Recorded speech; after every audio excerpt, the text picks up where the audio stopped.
नमस्कार दोस्तों, मैं हूं आदेश योगी और आप देख रहे हैं साइंस मैनिक। आज हम आपके समक्ष फिर से प्रस्तुत हैं एक नए सांप धामन के साथ, जिसे घोड़ा पछाड़ भी कहा जाता है।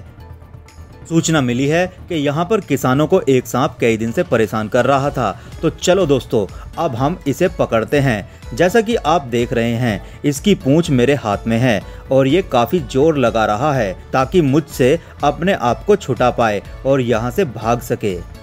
जैसा कि आप देख रहे हैं, ये काफ़ी तेज तर्रार और फुर्तीला सांप है। देखिए कैसे इसने गन्ने को जकड़कर अपनी मजबूत पकड़ बना ली है। ये सामान्यतः काट तो नहीं सकता, पर इसकी कोशिश लगातार बनी हुई है कि मैं जल्द से जल्द आज़ाद हो सकूं।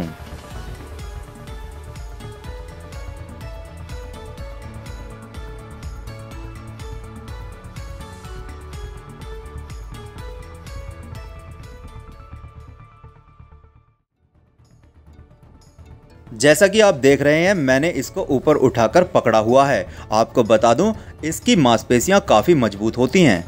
इन्हीं मजबूत मांसपेशियों के दम पर ये सांप अपने शिकार को पकड़ने के लिए पेड़ों पर भी चढ़ जाता है। मुख्यतः ये सांप चिड़िया, छोटे चूहे तथा छोटे स्तनधारियों का शिकार करना पसंद करते हैं।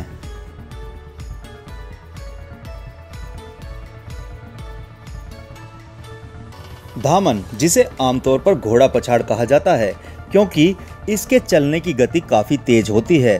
शरीर का पीठ वाला भाग काला, मटमैला, पीला या सफ़ेद सल्कों वाला होता है।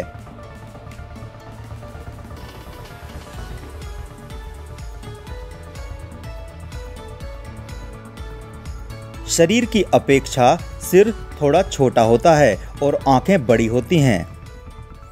सिर पर पाई जाने वाली 8 सल्कें काफ़ी बड़ी होती हैं तथा सिर के नीचे का भाग पीलापन लिए हुए होता है, जिस पर काली पट्टी मौजूद होती है।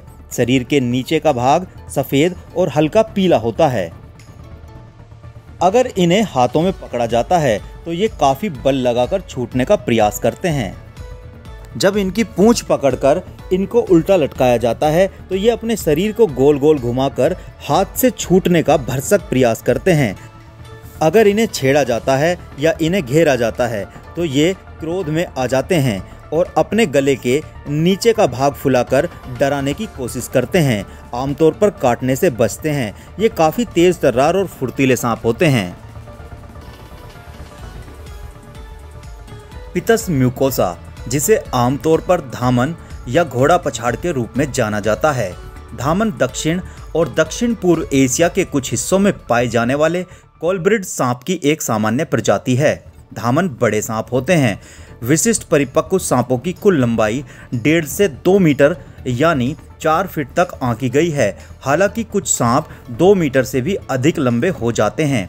इस प्रजाति के लिए रिकॉर्ड लंबाई 3.7 मीटर यानी 12 फीट और 2 इंच मापी गई थी।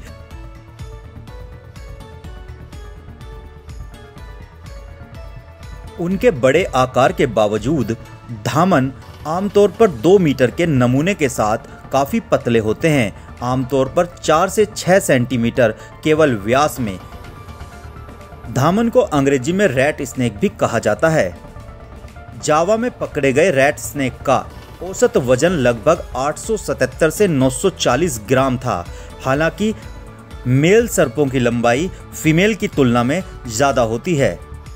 इनका रंग शुष्क क्षेत्रों में हल्के भूरे रंग का तथा नम वन क्षेत्रों में लगभग काले रंग का होता है। आपको बता दें, धामन तिरछे, अर्ध अर्बोरियल, गैर विषैले यानी नॉन पॉइजनस और तेजी से बढ़ने वाले सांप हैं। धामन विभिन्न प्रकार के शिकार करते हैं और अक्सर शहरी क्षेत्रों में पाए जाते हैं और ज़्यादातर उन क्षेत्रों में पाए जाते हैं जहां मनुष्य की आबादी वास करती है। ये अफगानिस्तान, बांग्लादेश, बर्मा, कंबोडिया, चीन, ताइवान, भारत, श्रीलंका, इंडोनेशिया में पाए जाते हैं। रेड स्नेक को ईरान, लाओस, पश्चिमी Malaysia, Nepal, Myanmar, Pakistan, Thailand, Turkmenistan, Vietnam और नेपाल में भी रिकॉर्ड किया गया है। अगर बात सर्पों की जाए तो किंग कोबरा के अलावा वयस्क धामनों को कोई भी सांप शिकार नहीं करता। अगर सर्पों की बात की जाए तो किंग कोबरा का ये मुख्य भोजन है। कई बार किंग कोबरा इन्हें पूरा का पूरा खा जाते हैं। किंग कोबरा के अलावा कोई भी सांप धामनों का शिकार नहीं करता। धामन मुख्य रूप से बड़े पक्षी, बड़े सरीसृप और मध्यम आकार के स्तनधारियों से डरते हैं। वे सावधान और त्वरित प्रक्रिया करने के लिए तेजी से आगे बढ़ जाते हैं। धामन और संबंधित कोलब्रिड्स को मनुष्य शिकार करके खाल और मांस के लिए उनकी जान ले लेता है, जैसा कि ऐसा मनुष्य को नहीं करना चाहिए, लेकिन मनुष्य का लालच उसे ये करने पर मजबूर करता है। कटाई और व्यापार के नियम चीन और इंडोनेशिया में तो मौजूद हैं, लेकिन इन नियमों की अक्सर अनदेखी की जाती है।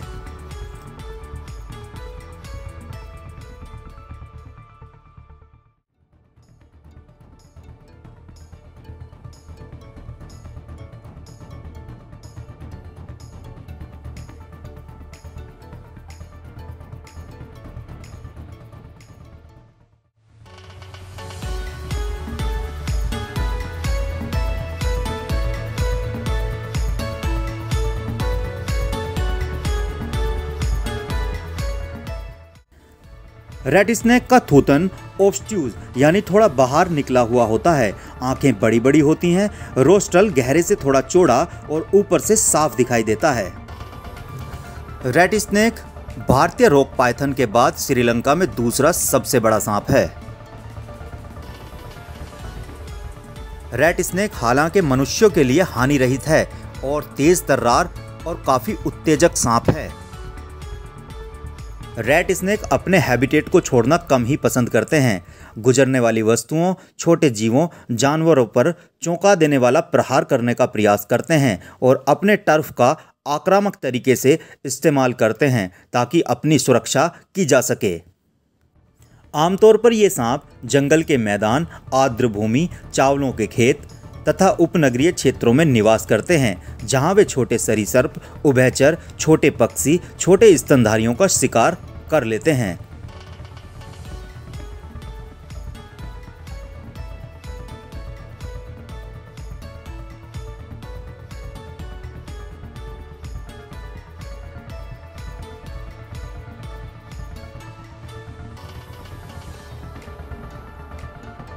सामान्य रूप से कोलब्रिड प्रजाति यानी रेड स्नेक शिकार को कमजोर करने के लिए उनके शरीर पर अपने शरीर का वजन रख देते हैं और उन पर बैठकर शिकार को वश में कर लेते हैं और उन्हें भागने भी नहीं देते। इनमें प्रजनन बसंत और गर्मियों की शुरुआत में होता है। संभोग के वक्त ये सांप अपने शरीर को परस्पर जोड़ते हैं। विपरीत लिंगी सर्पों के बीच में संभोग नृत्य देखा गया है, जो इनका जन्मजात व्यवहार है। काफी लंबे समय तक इनका संभोग नृत्य चलता है। मादा संभोग के कई हफ्तों के बाद 6 से 15 अंडे प्रति क्लच का उत्पादन करती हैं, जिनसे 60 से 80 दिनों के बाद बच्चे अंडे से बाहर निकल जाते हैं। इस प्रजाति के एडल्ट स्नेक एक विशेष प्रकार की ध्वनि का उत्सर्जन भी करते हैं, जो धमकी दिए जाने पर अपनी गर्दन को फुलाते हैं।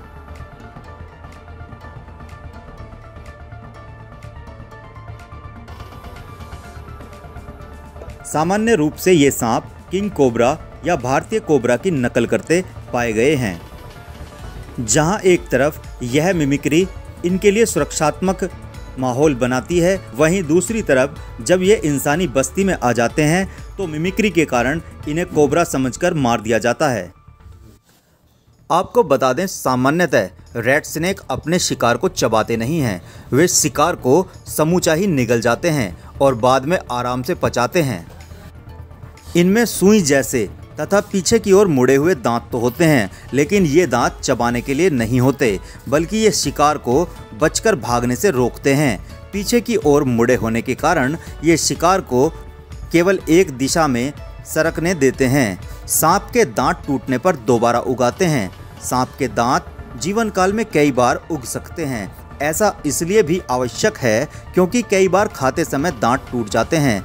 जो सांप सख्त शरीर वाले शिकार को खाते हैं उनके दांतों में कब्जेनुमा संरचना बनी होती है, जिससे शिकार को निगलने में सहायता मिलती है। अंडे खाने वाले सांप में दांत नहीं पाए जाते।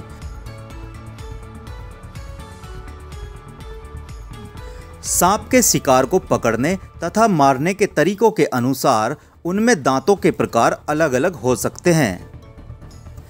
एक आम भ्रांति यह है कि बड़े शिकार को निगलने के लिए सांपों का निचला जबड़ा विस्थापित हो जाता है। वास्तविकता यह है कि सांपों का निचला जबड़ा अत्यधिक लचीला होता है।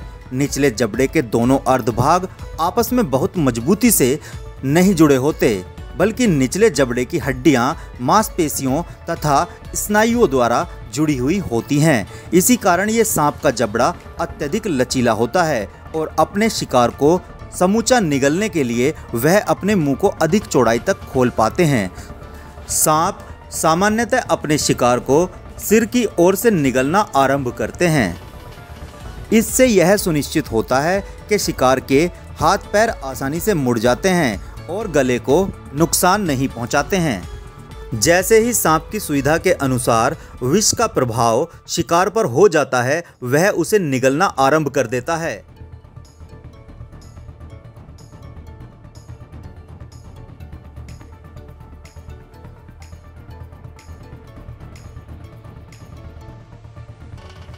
ओह दोस्तों, ये क्या, इसने बड़ी शिद्दत के साथ काट लिया है मुझे। इसके दांत बड़ी मोहब्बत के साथ बाहर निकालने पड़ेंगे, कहीं टूट ना जाएं, क्योंकि बिना दांतों के इसे शिकार करने में बहुत ज़्यादा परेशानी होगी और मैं नहीं चाहता कि इसको कोई परेशानी दी जाए। अरे ये क्या, इसने तो मुझे एक नायाब तोहफा दे दिया है। इसने प्राकृतिक टैटू इतना सुंदर मेरे हाथ पर बना दिया है। शायद आज से पहले आपने ये नज़ारा कभी नहीं देखा होगा। ऐसा लगता है कि मैंने आज इस सांप को कुछ ज़्यादा ही परेशान कर दिया है।